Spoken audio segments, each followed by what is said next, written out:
Okay, good morning, everyone. Thank you for joining us. We're continuing the Zera Shimshon. We're in Parshat Vayikra. Today we're going to learn Ois Aleph and Ois Beis. Now, the Medrash in Medrash Rabbah, when it quotes the pasuk in Vayikra, teaches us the following. It says as follows: there's a pasuk in Mishlei that says Yesh Zahav, there's gold, V'rav Peninim, and many rubies. Hakol Heviyu Nidvasel Mishkan. The Medrash says that everybody in Klal Yisrael brought their nidavas, their donations for the Mishkan. Zahav. How do we know that they brought gold? Because it says in the pasuk, "V'zois hatruma," the Rav Peninim. When it says that they brought rubies, zu nidvasan shal nesiim. This refers to the donations of the nesiim. The Medrash continues, quoting the pasuk in Mishlei, and the kli yakar, and the most important, the most precious keli, right, the most rarest and the most treasured keli is sivsei das. Someone who speaks with das, right? A person that speaks with chachma, speaks when it's appropriate. That's the rarest, the most valuable treasure of all. Now, what is this reference to? Moshe says, the Medrash, Aguma Alav. Moshe Rabbeinu was very troubled, right? From the lashon of Agmas Nefesh. Amar, he said, Hakol heviyu nidvas Mishkan. Everybody in Klal Yisrael brought a donation to the Mishkan, v'ani lo hevesi, and I didn't bring anything to participate in the building of the Mishkan. Kaviyachol, Moshe felt that he had no chelik in the Mishkan, and he was very troubled by it. So Amar HaKadosh Baruch Hu told him, don't worry about it, Moshe. Chayecha, by your life, shediburcha chaviv alay yosim hakol, that your words regarding the Mishkan, as we're going to see, is more precious to me than all the donations. Shemikulam lakara hadibur el Moshe, because nobody was called by the dibur, which we'll see what that means, only to Moshe.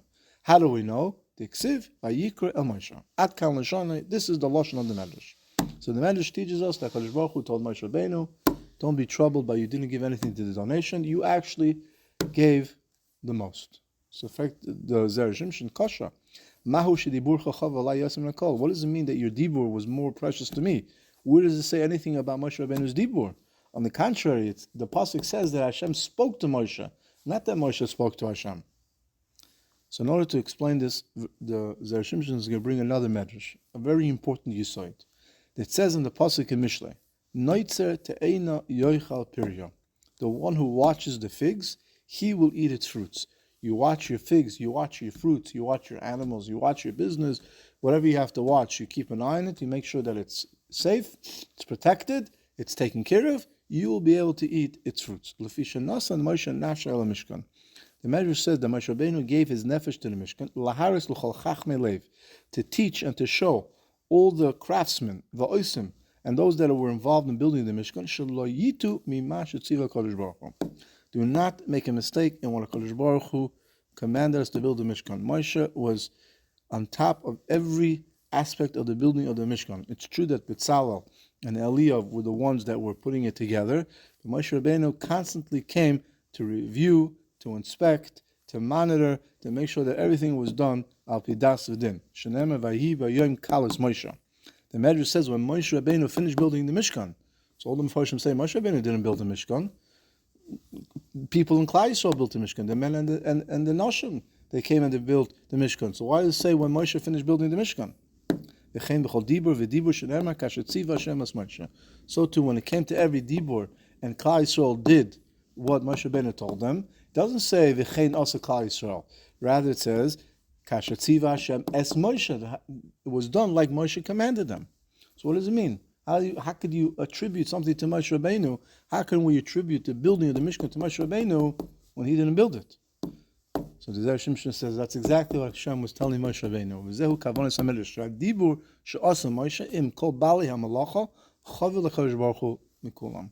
That the dibur that Kadosh Baruch Hu saw that Moshe Rabbeinu did with all the craftsmen and all the nation that were sewing the coverings and the sheets of the Mishkan was more chaviv to him at all. From the concept of somebody that teaches somebody to do mitzvahs, in many ways is even more important than the actual person doing the mitzvah, because by you teaching someone how to do the mitzvahs, by you being mekar of people to yahadus, you're actually causing them to do the mitzvah. So it's attributed to you. Greater is the one that causes someone to do a mitzvah, greater than the one who gives the mitzvah. Which means that sometimes the people that go to collect tzedakah, their reward is even greater than the one that's giving the tzedakah.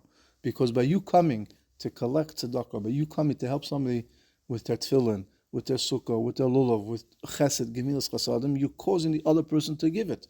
So you're not contributing, you're the cause that he's doing something. So in Shemayim, it's put in your calendar. It's put in your, so to speak, in your account. Just like Moshe Rabbeinu was on top of every aspect, and he gave up his nefesh, his Moshe nefesh, to make sure that the Mishkan was done exactly what Hashem wanted. Therefore, that the dibur that Hashem spoke was only to Moshe Rabbeinu. The other people that were involved in building the Mishkan did not have this chus.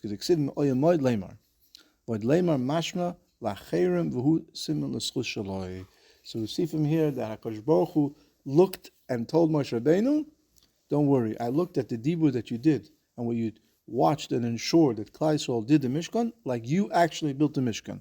As the pasuk says, "Vayiba Yom Kalis Moshe." So we learn from here, says the Zera Shimshon, that a tremendous yisoid based on the principle Gadol HaMaasa Yosem Enoiseh. When you cause someone to do a mitzvah, Kadosh Baruch Hu counts as you did the mitzvah as well.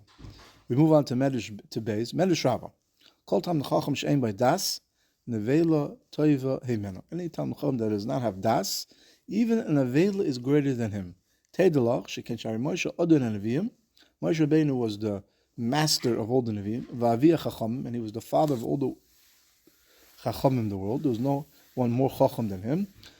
And even still, Le'nichnas Lefnim, he did not go into the Mishkan, into the Kodesh HaKadoshim, Acher Karloi, until Kadosh Baruch Hu called him. Shenem Vayikra Moshe. As the pasuk says, Vayikra Moshe. A very interesting medrash that seems to have a little bit of a contradictory aspect to it. V'hu tamua, says the Zera Shimshon. How could anybody think that an avela, a treifa, which is a tamadik animal, which we're not allowed to eat, can be better than a intellectual man? The kol shekei mitam chacham, all the more so, greater than a tam chacham. You could say that an avela is greater than a chacham. U'kumay zor nechshav, and he's like considered like a stranger. Kvar tzavchu b'kamai. And this is a famous expression that all the Rishonim already asked this question on this medrash, where the medrash says that at any time the chacham shein by das, even a nevel is greater. What's the raya that a talmid chacham that does not have das is worse than a nevela? What's the raya for Moshe Rabbeinu? Vayifat tarksiv shezeh shehevi raya mi Moshe einoi al inyan hanevela of ein sham. And the truth be told, says the Yifas Torah, that this quote regarding Moshe Rabbeinu has nothing to do with the first part. But the Zera Shimshon says, Ramaisa the measure brings it down. And what is Moshe Rabbeinu not going into the Mishkan until Hashem called him teach us anything that a Talmid Chacham that does not have das is worse than an avela? Vayid kasha. Lama nakar hacha davke Talmid Chacham. Eich efshe she Talmid Chacham lo yeva das. The Zera Shimshon, as we explained, says it doesn't make sense. It's Miman Shach. If this person is a Talmid Chacham, Miman Shach, he has to have das. And if he does not have das, how could he be Talmid Chacham? You can't be one and not the other. So therefore, Ulididan, says the Zera Shimshon, a beautiful pshat. Near Elohim, the Perek Yud Aleph to Sanhedrin. We mamish learning this 2 weeks ago on Daf Yomi. Amrin on Kol Mish Ein By Das. Anybody does not have das. Also l'rachim elav. You're not allowed to have rachmanis on him. Shenema ki lo am binois u al ken lo yirachamehu osehu. They're not an intellectual. They don't have bina, and therefore we cannot have rachmanis. Ba'oid sham kol anoisim pita l'mish ein by das.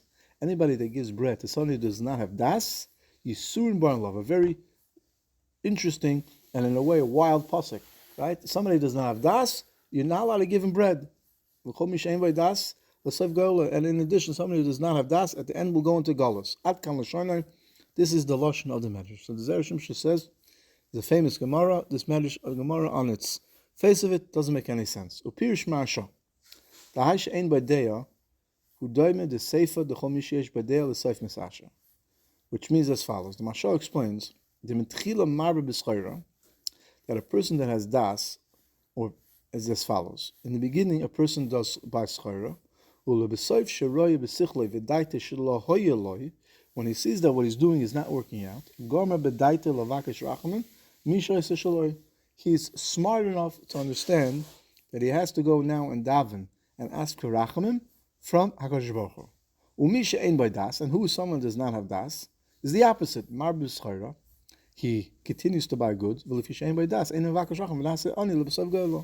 does not understand. He doesn't have the common sense to daven to HaKadosh Baruch Hu, to ask for rachamim, and therefore at the end he will become an ani.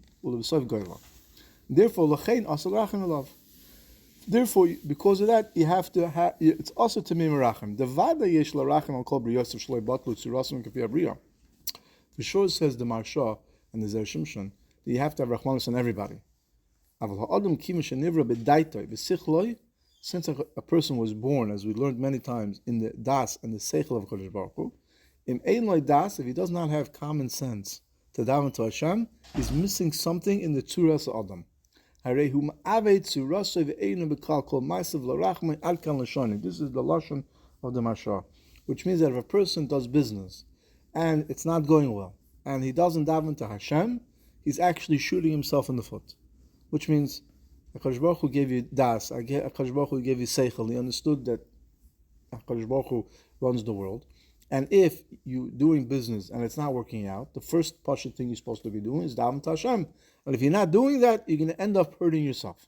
And the Zera Shimshon explains, according to this understanding of the Marsha, here lies a deeper problem. It's not just that he's not davening to Hashem. He doesn't understand that everything is from hashkacha from Hashem. He doesn't understand that the reason that his business is not going well is because for whatever reason Hashem doesn't want it. So who are we supposed to turn to? To HaKadosh Baruch Hu. Rather, he thinks it happens to be. He bought too early, he bought too late, he bought the wrong goods, he bought this, nothing can help him. All different terutzim except for the most important teretz, that this is hashkacha of Hashem. Tam Chacham sheyedei haTorah v'yedei koicha shel HaKadosh Baruch Hu. Tam Chacham that knows the Torah, knows the koicha of HaKadosh Baruch Hu, yi'efsher shelo yakish hakol ba me'hashkacha l'yana. It's impossible for him not to recognize that everything comes from HaKadosh Baruch Hu. V'lama ein boi das l'vakesh rachmim. And therefore, how could he not have das to ask for rachmim? Which means that a Talmid Chacham who's supposed to know that everything is from Hashem, if he doesn't ask and he doesn't daven, the reason that he's not davening because he thinks, oh, Hashem is helping me because I learned this, I did that, this chiddush I came up with. He does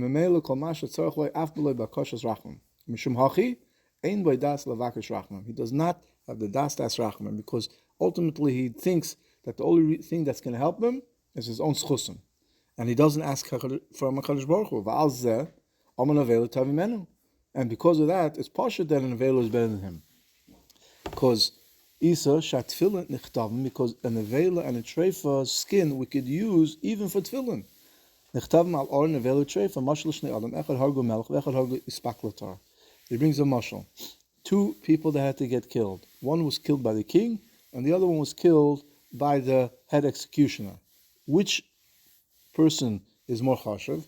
Obviously, the one that the king killed is more chashav, because if the king himself killed you, it's a little bit of counter logic, you would think. But if the king felt that in order to mete out punishment, I, the king myself, have to kill you, right? That means you were much more chashav a person, right? That means you were more important to the king, or you were pageya on the king more.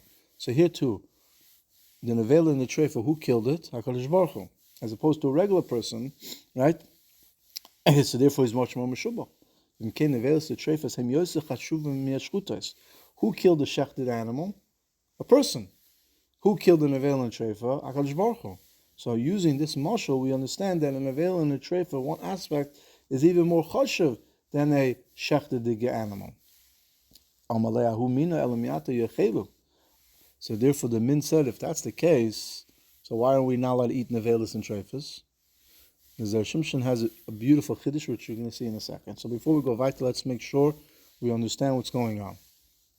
The kasha we said, based on a quote in the Medrash, that a Talmid Chacham that has no das, an avela and a treifa is better than him. What's pshat? How could it be that an avela and a treifa is better than a human? In addition, how could it be that a Talmid Chacham does not have das? If he's a Talmid Chacham, he must have das. So based on a marsha, we learn a tremendous yisoid. That when it means das, it means that a person does not turn to Hashem to be mevakesh rachman. Why doesn't the Talmid Chacham turn to Hashem? because he thinks his Talmud will help him, his learning will help him. And that's not the way to daven to Hashem. A person has to daven for Rachamim, daven for Matnas Chinam. We learned that from Moshe Rabbeinu. We learned that Chizkiah didn't daven properly to Hashem in Sanhedrin, and therefore he was punished. A person, no matter how great of a Talmud Chacham he is, he always has to daven to HaKadosh Baruch Hu to grant him a Matnas Chinam. And therefore, if he does not do it, he's missing the main yisoid here, says the Marsha, says the Zera Shimshon based on the Marsha, that he doesn't acknowledge that everything's from Hashkachas Elokim. And therefore, if he doesn't understand that everything's from Hashkachas Elokim and turn to Hashem to daven for him, he's taka worse than a nevela and a treifa. Because on one aspect, a nevela and a treifa is greater even than a shechted animal. It's true that only an animal that we shecht we can eat, but a nevela and a treifa was killed by Hashem himself, which means in one aspect he's more chashav than a shechted animal that we killed. So based on that, the Apikoros is asked, so why can't we eat a nevela and treifa? So the answer is Parshat, because the Torah says Le'soichlu kol nevela v'at amas yachelu amalei. So the min said, you're right. It's a good teretz. What does this mean? What exactly was the question and what was the teretz? So the Ein Yaakov explains that Yitaka right. They're really api adin. HaKadosh Baruch Hu says that we should be able to eat a nevela and treifa. Why did HaKadosh Baruch Hu aser nevela and treifa? Because HaKadosh Baruch Hu wanted to give a reward to the klavim. The klavim, as we're now coming on to Pesach, when Klal Yisrael left Mitzrayim, the klavim were quiet. And therefore, as a reward for the klavim to be quiet, lachein lekelev tashlichu noisai. The pasuk says, to the klavim we send the food. The nevela and the treifa are a reward to the klavim as a reward for the good deeds that they did. To teach us that we always have to be makir toiv to anybody that does a good deed for us, even a kalav. And therefore, as a reward for the klavim, we cannot eat nevela and treifa. Rather, we have to give it to the klavim, to the dogs. And therefore, based on this idea that a Talmid Chacham who does not have das, which as we learned, does not understand that everything from Hashkacha Elokim is worse than a nevela and a treifa that is used to understand Hashkachas Elokim. Who do we learn this out? From Moshe Rabbeinu. Who is a greater Talmid Chacham than Moshe Rabbeinu? No one. Who is a greater Chacham than Moshe Rabbeinu? No one. And Moshe Rabbeinu understood as great of a Talmid Chacham as he was, and all the schusim that he had, that he taught Klal Yisrael Torah, and he taught us all Torah, and he went up to Shemaim, and even all this, until Hashem told him to come into the Mishkan, he did not go, because he understood that everything is dependent on Hashem, and nothing is dependent on men. Va'achshav, that's why it says the Zera Shimshon at the end. We brought this right from Moshe, that even though he had all these schusim, and he should have been able to walk into the Mishkan whenever he wanted. He could have said, hey, because my Torah will protect me.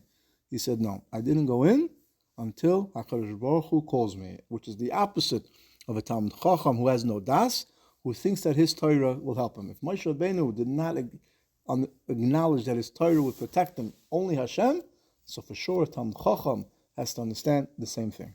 Have a great Shabbos.